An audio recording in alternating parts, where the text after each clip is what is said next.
রাজধানী ঢাকাসহ সারা দেশে আইনশৃঙ্খলা পরিস্থিতি স্বাভাবিক রাখতে এবং ছিনতাইকারী ও চাঁদাবাজদের দমনে ব্যাপক অভিযান অব্যাহত রেখেছে যৌথ বাহিনী। এরই ধারাবাহিকতায় বুধবার রাতভর রাজধানীর গুরুত্বপূর্ণ এলাকায় চলে সেনাবাহিনী, পুলিশ, র্যাবসহ অন্যান্য আইনশৃঙ্খলা বাহিনীর সমন্বয়ে গঠিত যৌথ বাহিনীর অভিযান। এ সময় চেকপোস্ট বসিয়ে গাড়ি থামিয়ে তল্লাশির পাশাপাশি সন্দেহজনক ব্যক্তিদের জিজ্ঞাসাবাদও করা হয়। প্রশাসনের এমন তৎপরতাকে স্বাগত জানায় নগরবাসী। একই সঙ্গে মহল্লায় মহল্লায় টহল আরও বাড়ানোর দাবি জানান তারা। আমরা এটা ভালো চোখে দেখি, এটা সবার জন্য ভালো।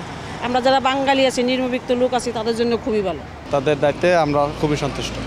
দিকটাতে ভালোই মনে করতেছি, কারণ আমাদের নিরাপত্তার জন্যই তো তারা। জনসাধারণের নিরাপত্তা নিশ্চিতে টহল ও চেকপোস্ট বৃদ্ধি করা হয়েছে উল্লেখ করে পুলিশ জানায়, অপরাধী যত শক্তিশালী হোক না কেন কঠোরভাবে তাদের দমন করা হবে। গোয়েন্দা পুলিশের পাশাপাশি ঢাকা মেট্রোপলিটন পুলিশ, আমি আগেও বলেছি, আমাদের অহংকার বাংলাদেশ সেনাবাহিনী, আমরা যৌথভাবে কাজ করে যাচ্ছি নগরবাসীর উন্নয়নের জন্য, নগরবাসীর শান্তি শৃঙ্খলার জন্য।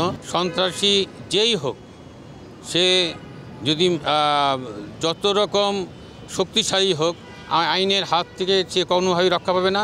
রাজধানীতে ছিনতাই ও অন্যান্য অপরাধ বৃদ্ধি পাওয়ায় ব্যাপক অভিযান শুরু করেছে যৌথ বাহিনী। অপরাধ দমনে নাগরিকদের সচেতনতা ও সহযোগিতা বাড়ানোর আহ্বানও করে পুলিশ। এদিকে গেল 24 ঘন্টায় অপারেশন ডেভিল হান্টে গ্রেপ্তার করা হয়েছে 678 জনকে। তারেক মাহমুদ সুজন, দেশ টিভি, ঢাকা।